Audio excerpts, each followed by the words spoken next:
Tonight on CTV, hear ways students dealt with the stresses of Valentine's Day and how CSU continues to pave the way for more technological innovations. Then, learn about new venues that might make for a nice midday snack, as well as previews on what's to come for CSU sports. All this and more on CTV starting now. Good evening, Rams. I'm Ren Wadsworth. And I'm Ashley Jones-Sykes. Thank you for tuning in with us. The Associated Students of Colorado State University Speaker of the Senate, Kyle Hill, announced early Monday morning that he will be resigning. According to his resignation letter, this will be in effect by tomorrow at midnight. His resignation comes after conflicts with the Senate and a situation that occurred 2 weeks ago where he was asked to step down as a speaker during a Speaker pro tempore nomination meeting. Reporter Wester Hubbard will have more information on the story on Thursday, February 17th.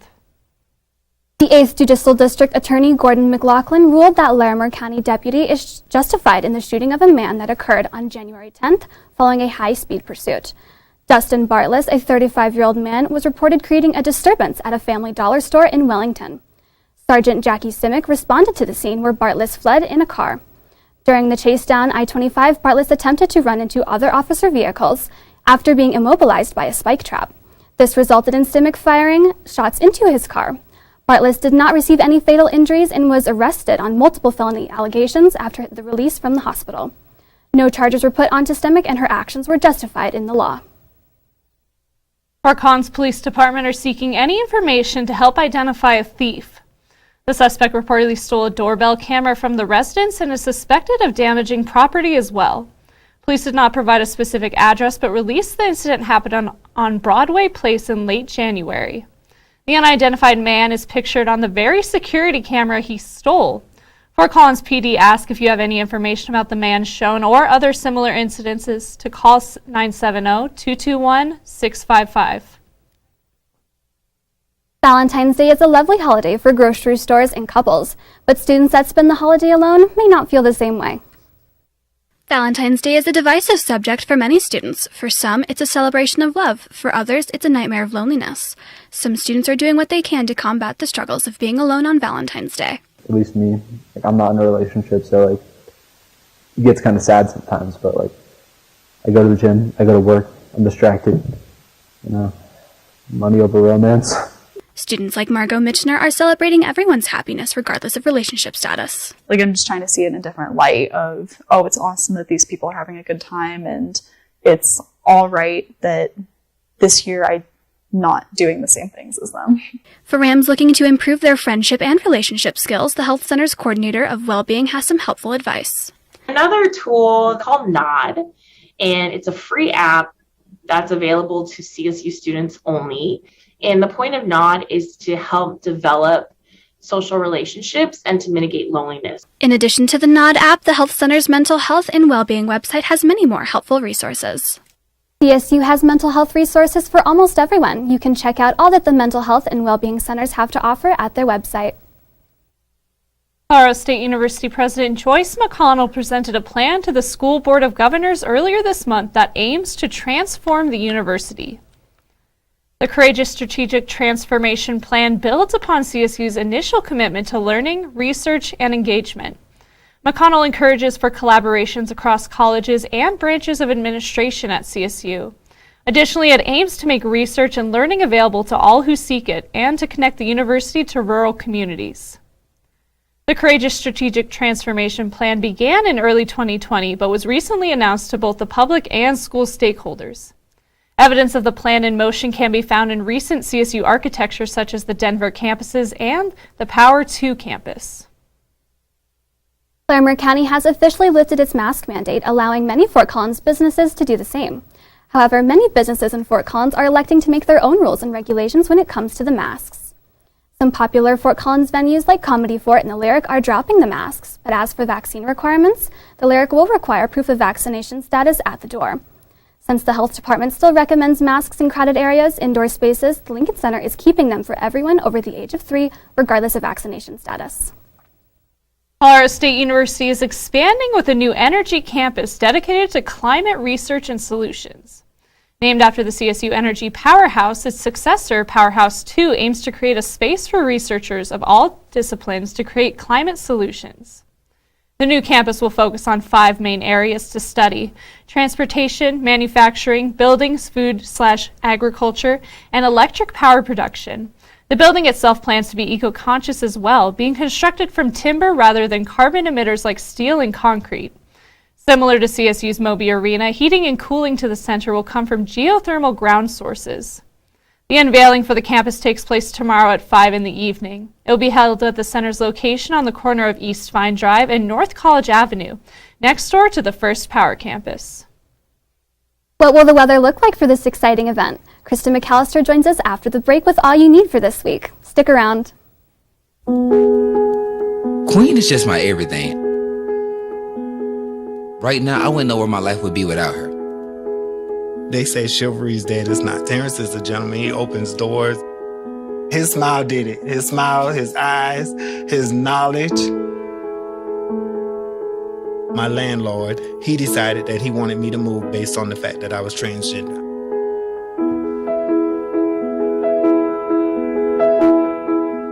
It takes me to a place of no hope. It takes me to a place of loneliness. It saddens me. When you discriminate against somebody in housing, where do these people go?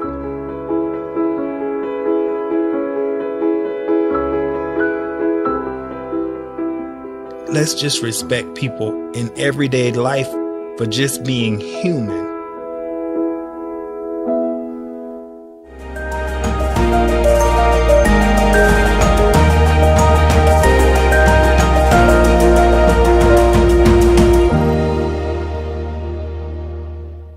Welcome back from the break, Rams. My name is Krista McAllister, and I'm here to talk to you about everything that you need to know about what's going on with the weather.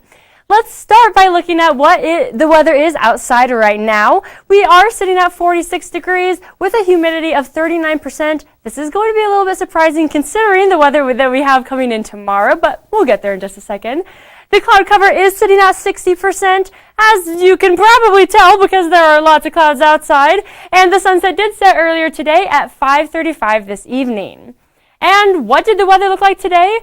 It was honestly quite nice. The snow was melting out there on the IM fields as well as on some of those athletic courts. The sun was very bright and lovely, which was melting some of that snow, and it did create warmer conditions for the students to be wearing shorts, as well as most people were wearing some light jackets.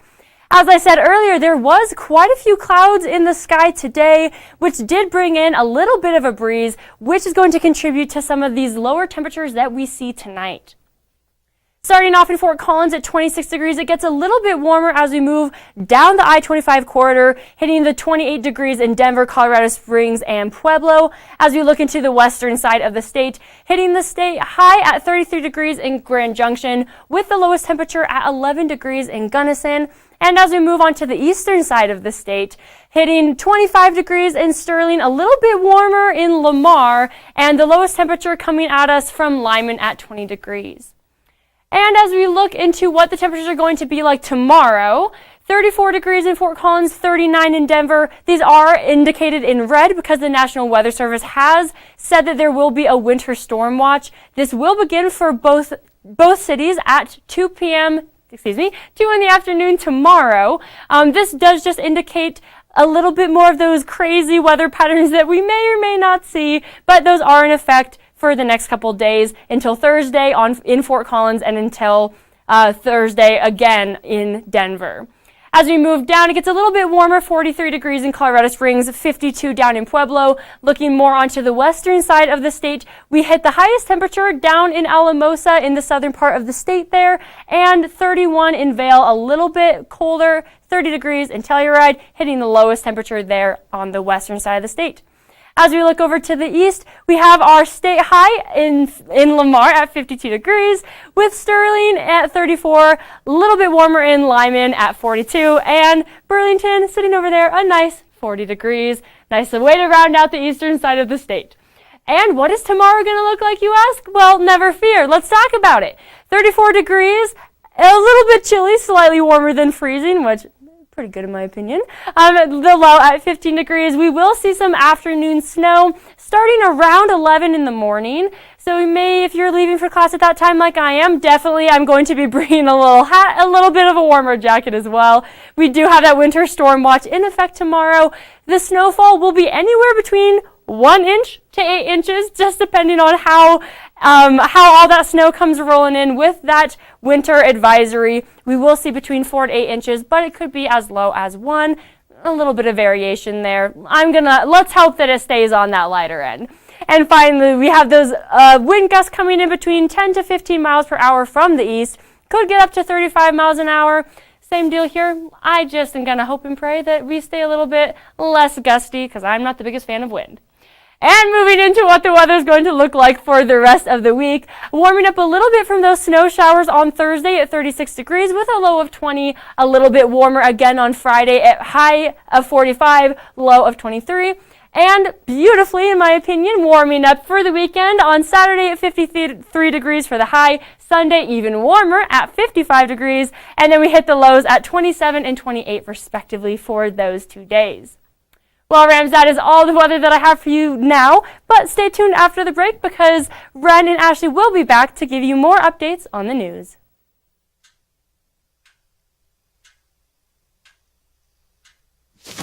Awkward. Do I look familiar? I should. You might remember me from here. Here.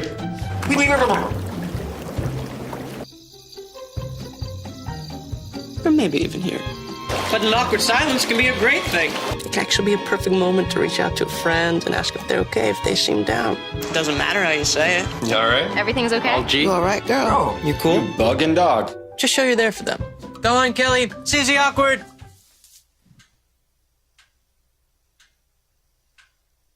Hey, you haven't really been yourself lately.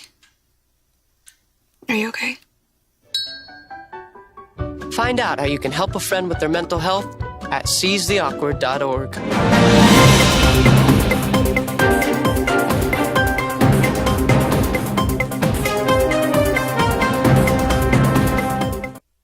Welcome back from the break, Rams.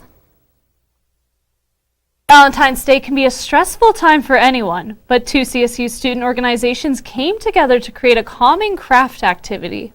The Pride Resource Center and the Black/African American Cultural Center collaborated on the semester's first Rest for Resistance event, quilting. Colorado State Rams celebrated Valentine's Day a little differently this year. 2 student-led centers at the university aim to create something together. It seemed like quilting was like symbolically, it's people coming together, making little patches like we're doing today, and making one bigger tapestry. So it was kind of representative of Black America as well as something that's accessible for a lot of people. Quilting is just the latest Rest for Resistance activity. Originally created by the Pride Resource Center, R4R teams up with other organizations to offer students a place to relax, talk, and frequently, craft. So when you think about the title of Rest for Resistance, so if you want to resist and you want to always speak that language, then you put it in a quilt, then it lives on forever. Your message, your story lives on forever. And it gives you a little bit of rest from always having to carry the weight of speaking it and saying what the issue is. The issue can be spoken with just you put it on a blanket. This semester's first R4R event created an environment for Rams to laugh, dance, and ultimately make something both personal and shared between all students who attended. Once all patches have been completed and sewn together, the 2 teams aim to display the finished quilt at the Pride Resource Center. George Seidel has received CSU's Founders Day Medal, which is an incredibly great honor. Seidel was known for his outstanding service and contribution to the College of Veterinary and also Biomedical Science. Despite his passing in September 2021, the Founders Day Medal was awarded to him this year. President Joyce McConnell has said that he made a transformative impact on the institution and the community. Some of his achievements included the establishment of the Bovine Embryo Transfer Laboratory at CSU, as well as the XY Inc., the company he founded, which funds will support many generations of students and fellow researchers.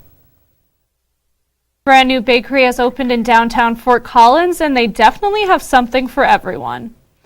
The Bread Chic is a mother and son-run bakery with plenty of baked goods, from raspberry tarts to sourdough loaves to chicken pot pies. Christy Rich and her son Micah Rich started out at a farmer's market, but they are now working out of their more permanent physical location on 130 West Olive Street. The Bread Chic will continue selling goodies at most Fort Collins farmers markets, but until those summer months come around, their bakery items will still be available year-round in downtown Fort Collins. They are not open on Mondays, but they're open from 8 to 4 Tuesday through Saturday and 8 to 2 on Sundays. Wow, talking about pastries and pot pies sure can make you hungry. I don't know about you, but I am feeling a little hungry right now. Absolutely. I would do anything for one of those raspberry tarts right now. Yeah, I could kill for a croissant right now, not gonna lie. Yeah, all of that looked so good. Yes, I think pastries are just so yummy. Yeah, I'd say the same. And with that, Rams, that's all the news we have for you tonight. But don't go away just yet. Emily Cosell will conclude our show with all that is to come with CSU Sports. Stay tuned.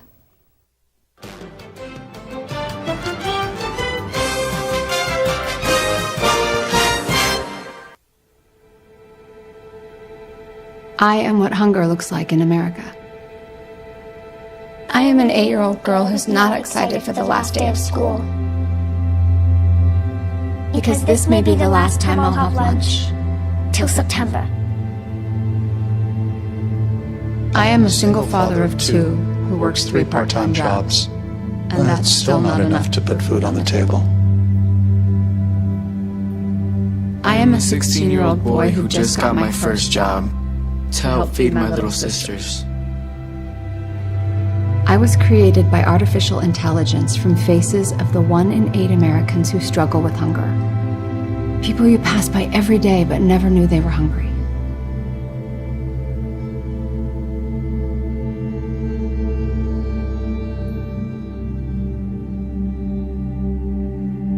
Feeding America, 200 food banks strong.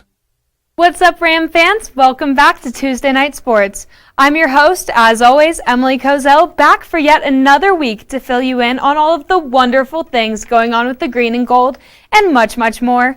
From a sneak peek into the women's basketball game coming up this Thursday, where the Rams will take on the Cowboys right here in Moby Arena for their first border war battle of this year, to, of course, a look ahead at the men's matchup later on this week when they travel to the pit for a rematch against New Mexico.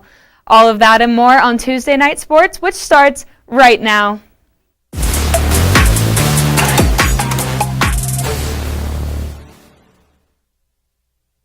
Unlike my first 2 Tuesday nights here at CTV, let's tip off our discussion tonight by diving into the world of women's hoops. The green and gold are preparing to take on the Cowboys in what I'm expecting to be a great game this Thursday against 2 very evenly matched teams, and here's why. With a 7-6 record, CSU currently sits at 6th in the Mountain West, where they're riding a 2-game winning streak. And despite their worst overall record, Wyoming has been killing in the conference recently, resulting in a solid 8-5 mark at this point in February and putting them above the Rams right now at 4th place. And sure, while the records might indicate that the Rams may be the underdog in this one, I would do anything but count them out against the Pokes, especially when they're in front of that amazing Moby Arena crowd. And onto the individual matchups, number 4, McKenna Hofschild, will definitely be one to watch for Thursday on the offensive side of the ball. The junior guard currently leads the Rams in points per game with 16.6 points every night. And that's not all. She also tops the charts for assists for the green and gold, backing up an average of 6.6 in each outing.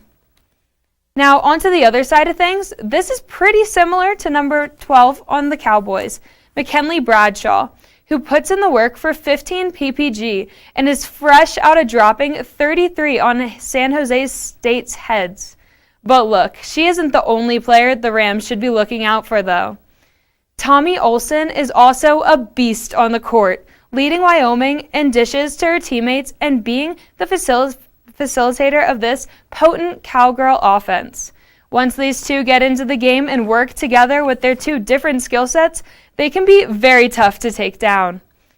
With these 2 in mind, CSU will clearly need to put their best foot forward if they want to take the dub.